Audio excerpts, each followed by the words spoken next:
2. We're going to be doing a series. We are doing a series in Isaiah. Not comprehensive, not exhaustive, but select portions. We started last week in chapter 1.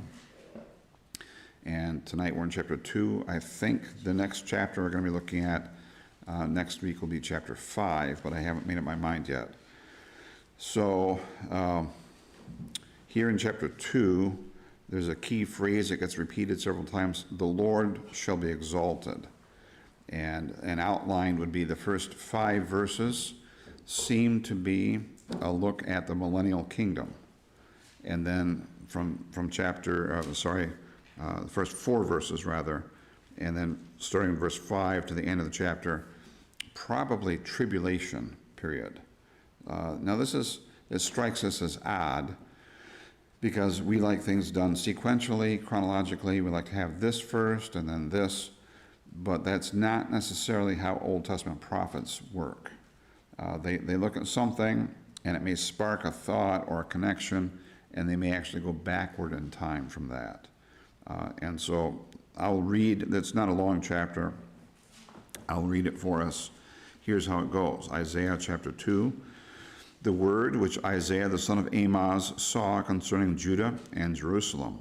Now it will come about that in the last days the mountain of the house of the Lord will be established as the chief of the mountains, and will be raised above the hills, and all the nations will stream to it, and many peoples will come and say, Come, let us go up to the mountain of the Lord, to the house of the God of Jacob, that he may teach us concerning his ways, and that we may walk in his paths.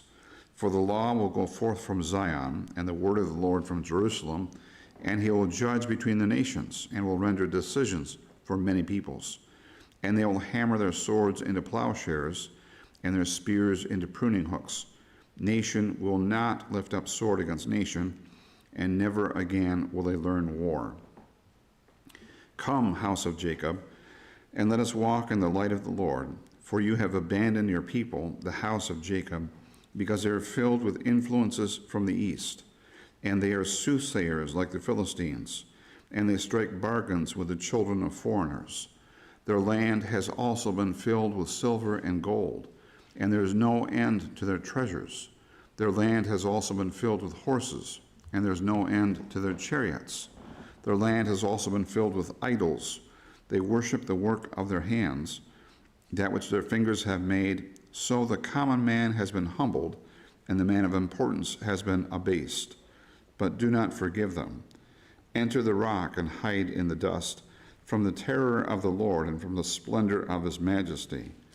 The proud look of man will be abased, and the loftiness of man will be humbled, and the Lord alone will be exalted in that day. For the Lord of hosts will have a day of reckoning against everyone who is proud and lofty, and against everyone who is lifted up, that he may be abased. And it will be against all the cedars of Lebanon that are lofty and lifted up, against all the oaks of Bashan, against all the lofty mountains, against all the hills that are lifted up, against every high tower, against every fortified wall, against all the ships of Tarshish, and against all the beautiful craft. The pride of man will be humbled, and the loftiness of man will be abased, and the Lord alone will be exalted in that day. But the idols will completely vanish.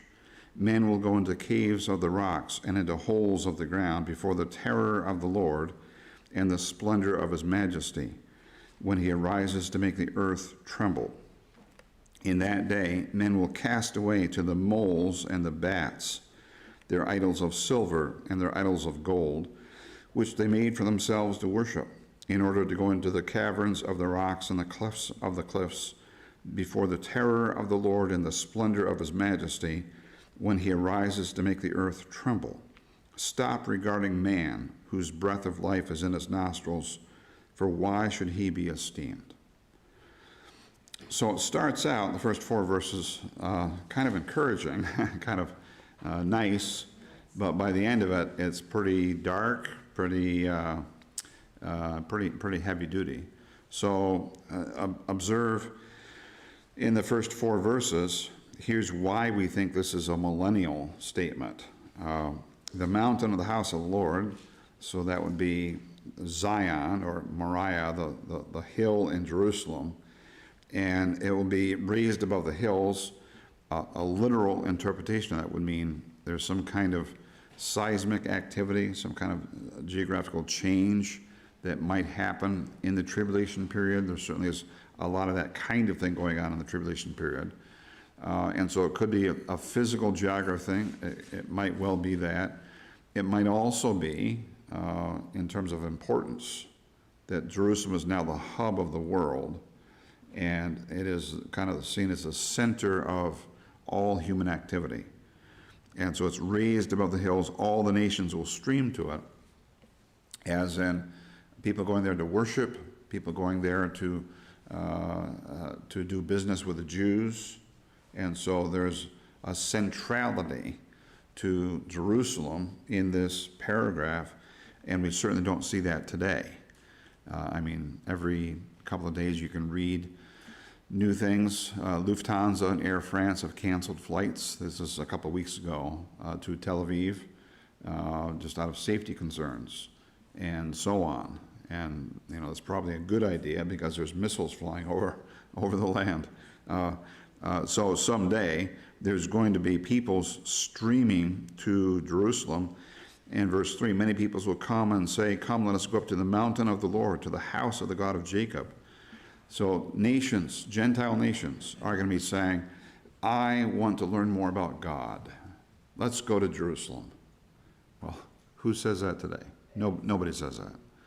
But the nations of the world will one day say, "Let's go to Israel. Let's go to Jerusalem. We want to be taught. We want to learn about God." And you know, that has never happened, not since the fall of Adam and Eve in the garden. That kind of attitude on a wide scale has never been on earth. That we may walk in his paths. The law will go forth from Zion, the word of the Lord from Jerusalem. He will judge between the nations, render decisions. And then, what do you make of the last part of verse 4? They will hammer their swords into plowshares and their spears into pruning hooks. They'll just be peace. So, weapons of war, you know, our country has sent Ukraine, I think, hundreds of billions of dollars of weapons, ammunition, artillery pieces, tanks.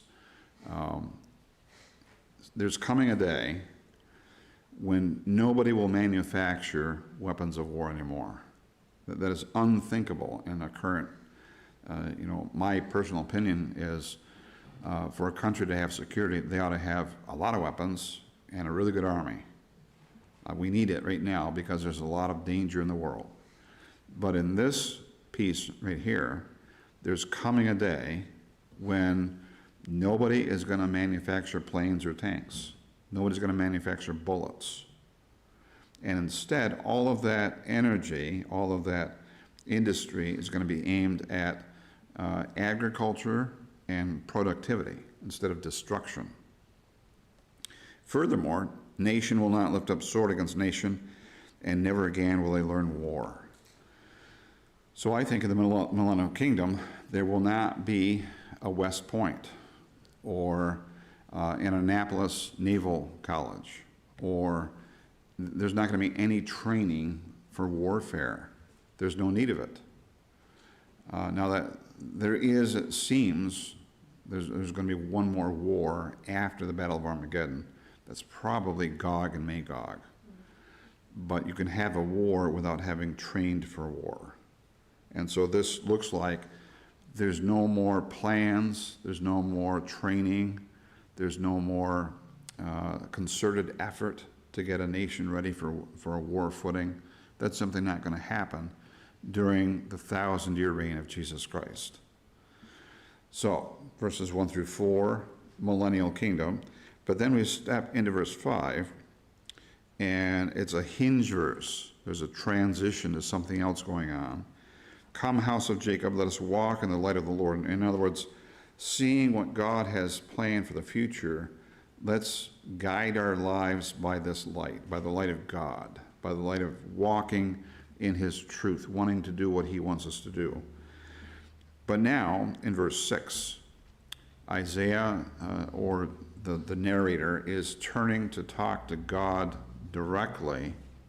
And here's what he says: "For you have abandoned your people, the house of Jacob." Now that comes as a shock, because just a minute ago we were talking about the house of the Lord and nations streaming to it. What happened? Well, we're looking at a different time. We're looking at a different situation. And as this develops, we discover the situation is going to fit much more with the tribulation period. And we can identify that by comparing certain things with, say, the book of Revelation. So here's what it looks like in verse 5 and following. "You, God, have abandoned your people, the house of Jacob." Why would God do that? Well, here's why. Because they are filled with influences from the east, and they are soothsayers like the Philistines, and they strike bargains with the children of foreigners. Their land has also been filled with silver and gold. So Israel at some point will have become very, very rich. There is no end to their treasures. Their land has also been filled with horses. There is no end to their chariots. So Isaiah is listing all the ways in which they're filthy rich. They're rich beyond compare. But look where it lands in verse 8. Their land has also been filled with idols. And now he's introducing a new concept, the work of their hands. Things that human beings have made have become the God of this people, the people of Israel.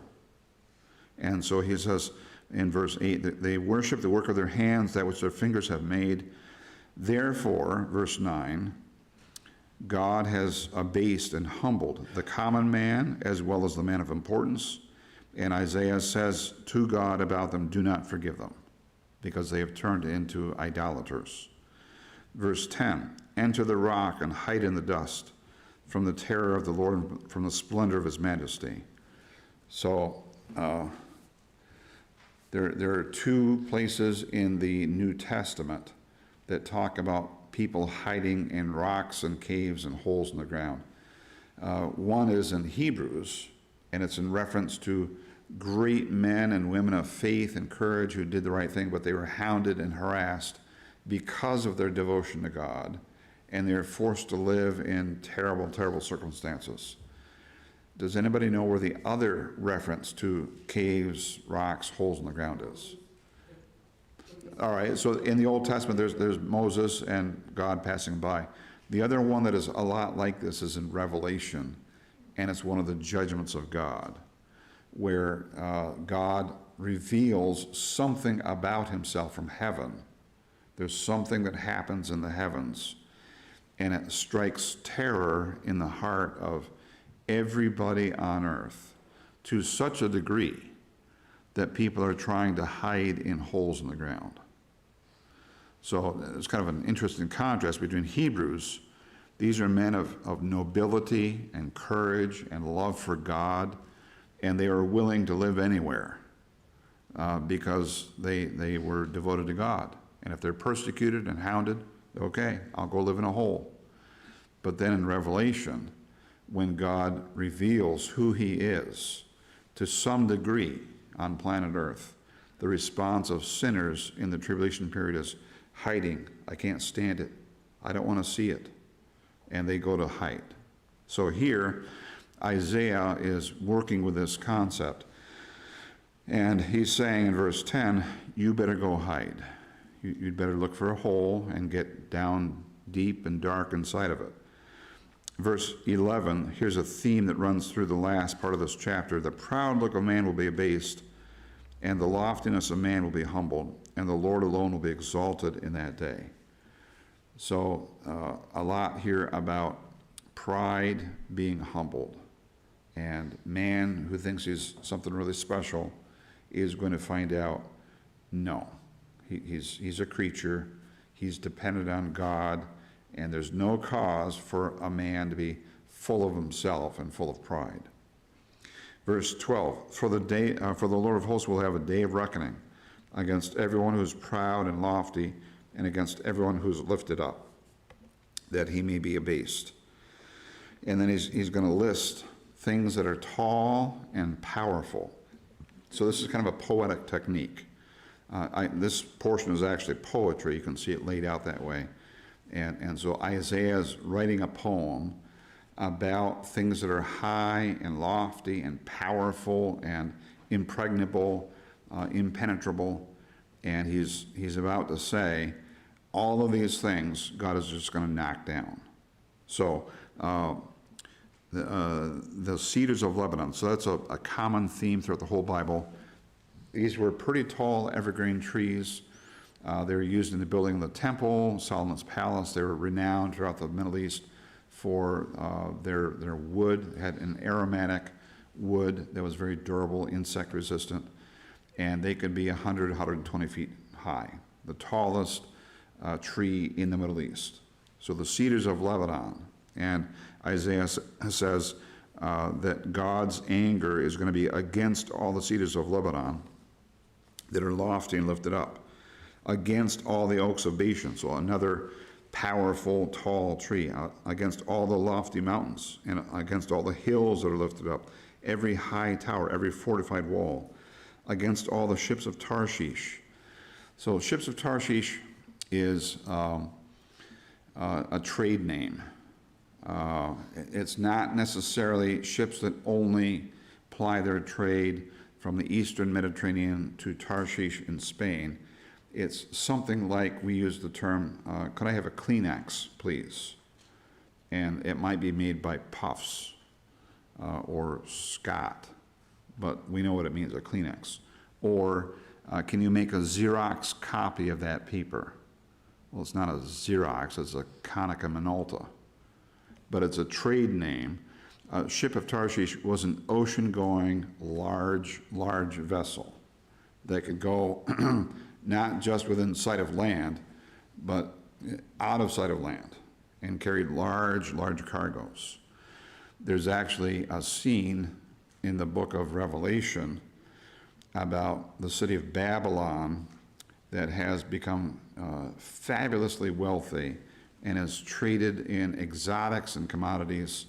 And it talks about ships that have ebony and boxwood and citron wood, and that's based on this concept. A ship of Tarshish is a huge cargo vessel, and it represents enormous quantities of trade and wealth. Like we would look at an oil tanker, and we would say, how many millions of gallons of oil are on it? How many millions of dollars does that represent? Well, that's what this is, ships of Tarshish. And against all the beautiful craft, so things that people make with their hands, and it's beautiful and it's delightful. But the pride of man will be humbled, and the loftiness of men will be abased, and the Lord alone will be exalted in that day. When the tribulation period comes, and man is trying to show everybody else, I am very powerful, very important, I can withstand anything, I'm rich, I'm strong, I'm smart. And any pride like that in the tribulation period is going to get leveled. It's going to get flattened. And the only one left standing by the end of the tribulation period is God. He's the last one, and at that point, he alone will be exalted. That's what this is about. So in verse 10, but the idols will completely vanish. So things that people made, things that people trust in, things that people worship and they think they're important, they're going to be gone. Men will go into caves of the rocks and into holes of the ground before the terror of the Lord and the splendor of his majesty when he arises to make the earth tremble. And the earth will tremble. When you read the seven seals and the seven trumpets and the seven bowl judgments, there's a lot of stuff happening that is terrifying. Things that you thought were solid are going to be shaken loose. And it's going to be a terrifying period of time. In verse 20, in that day men will cast away to the moles and the bats, their idols of silver and their idols of gold, which they made for themselves to worship in order to go into the caverns of the rocks and the clefts of the cliffs. There's a lot of plays on words in Hebrew there. But what is Isaiah talking about with their idols and the moles and the bats? What is that about? None of this is going to help them. No, right. It doesn't help. And in fact, they're carrying their idols with them, but they're running into caves. And as they're running into the caves to hide, what are they doing? They're saying, this is pretty heavy. And I don't think it's helping me. And they throw it away. And now it becomes a toy for the bats and the moles to play with. You don't like bats and moles, no? Okay, I could kind of tell. Okay. So the terror of the Lord and the splendor of his majesty is being shown as the real thing. And what people have depended on, believed in, worshiped, held in high esteem, it suddenly has no value. In fact, it's a hindrance. And so, in verse 22, stop regarding man whose breath of life is in his nostrils. What does Isaiah mean by that? Whose breath of life is in his nostrils?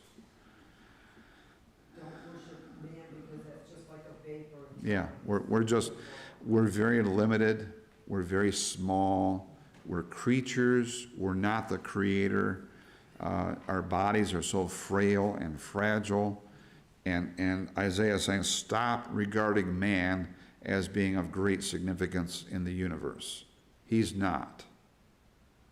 The implication in this chapter is there's only one person who is, and that would be God. And so we should esteem God. He is highly exalted.